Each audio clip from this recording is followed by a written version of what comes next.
Information T وی کی جانب سے تمام دیکھنے اور سننے والے افراد کو السلام علیکم۔ آج کی اس ویڈیو میں ہم آپ کو سیر کروانے جا رہے ہیں ایک ایسے ملک کی جس کے بارے میں بہت ہی کم لوگ جانتے ہیں۔ یہ ایک ایسا ملک ہے جہاں کی 90% آبادی موٹاپے کا شکار ہے۔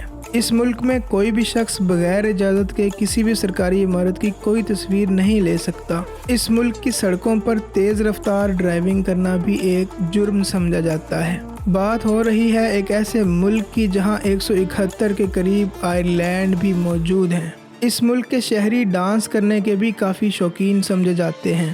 تو آج کی اس ویڈیو میں ہم آپ کو سیر کروانے جا رہے ہیں ایک ایسے دلچسپ ملک کی جس کا نام ہے تونگا۔ آگے بڑھنے سے پہلے اگر آپ لوگوں نے ابھی تک ہمارے اس YouTube channel information T V کو ابھی تک سبسکرائب نہیں کیا تو جلدی سے سبسکرائب کر لیں تاکہ آپ کو اسی طرح کی انفارمیٹیو ویڈیوز کا نوٹیفیکیشن بلا تواتر ملتا رہے۔ میں ہوں مدثر منظور اور آپ دیکھ رہے ہیں انفارمیشن ٹی وی۔ ناظرین، تونگا کو اس کے آفیشیل نیم کنگڈم آف تونگا کے نام سے بھی پکارا جاتا ہے۔ اگر بات کی جائے اس ملک کی آبادی کی تو ایک اندازے کے مطابق اس ملک کی کل آبادی تقریباً 2 لاکھ افراد پر مشتمل ہے۔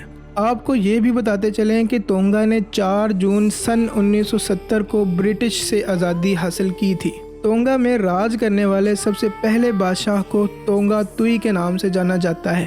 اگر بات کی جائے یہاں بولی جانے والی زبان کی تو ویسے تو تونگا کی آفیشیل زبان تونگن ہے، مگر زیادہ تر یہاں انگلش زبان میں ہی بات کی جاتی ہے۔ اس کے علاوہ یہاں کی آفیشیل کرنسی تونگن پے آنگا ہے، جبکہ ایک تونگن پے آنگا پاکستانی کرنسی میں 121.26 روپے کے برابر بنتا ہے۔ ناظرین، یہاں پہ ایک ایسا انوکھا آئرلینڈ بھی موجود ہے جو کبھی کبھار غائب ہو جاتا ہے۔ دراصل یہاں پہلی بار اس آئرلینڈ کو سن 1867 میں دیکھا گیا تھا، لیکن سن 1994 میں یہ آئرلینڈ اچانک سے غائب ہو گیا۔ اس کے بعد سن 1927 میں ایک بار پھر سے اس آئرلینڈ کو دیکھا گیا۔ یہاں آپ کو ایک اور دلچسپ بات سے آگاہ کرتے چلیں کہ تونگا میں ایک ویل مچھلی بھی کافی زیادہ مشہور ہے جسے ہمپ بیک ویل کے نام سے جانا جاتا ہے۔ یہ وہ ویل مچھلی ہے جسے یہاں آنے والے ٹورسٹ کافی شوق سے دیکھتے ہیں۔ ناظرین، تونگا کا دارالحکومت نوکو الوفا نامی شہر ہے،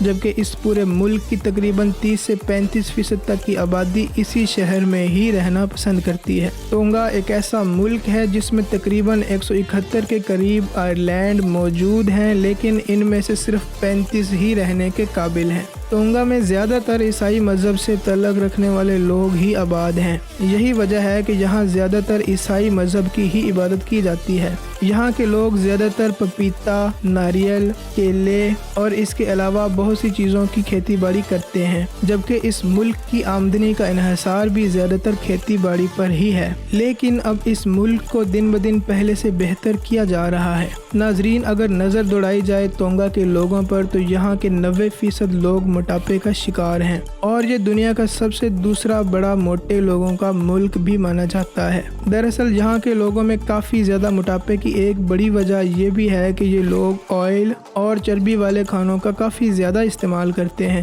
تونگا کے لوگوں میں ایک دلچسپ بات یہ بھی ہے کہ اگر کسی گھر میں لڑکیوں کے مقابلے میں زیادہ تعداد لڑکوں کی پائی جاتی ہے تو پھر ان کو لڑکیوں کی طرح ہی گھر کے سارے کام کرنے پڑتے ہیں۔ انہیں کھانا بھی پکانا پڑتا ہے، برتن بھی دھونے پڑتے ہیں اور پورے گھر کی صفائی ستھرائی بھی کرنی پڑتی ہے، جبکہ ایسے لڑکوں کو یہاں فیک لیٹی کے نام سے بھی جانا جاتا ہے۔ ناظرین، ویسے تو سنڈے پورے ویکنڈ کا ایک ایسا دن ہوتا ہے جس دن سبھی لوگ آرام کرنا پسند کرتے ہیں، مگر تونگا میں ایسا بالکل بھی نہیں ہوتا۔ جی ہاں، تونگا میں تو سنڈے کے دن کچھ انوکھی ہی طرح سے آرام کیا جاتا ہے۔ اس دن یہاں آپ کو ایک بھی فرد اپنے گھر سے نکلتا دکھائی نہیں دیتا۔ اس دن پورے تونگا میں تمام تر دفاتر، دکانیں، ریسٹورانٹس اور شاپنگ مالز بند کر دیے جاتے ہیں۔ سب کچھ بند کرنے کی وجہ یہ ہے کہ اس دن پورے ملک کو آرام کرنا ہوتا ہے۔ اس دن یہاں کسی بھی قسم کا کام کرنے کی کوئی اجازت نہیں دی جاتی۔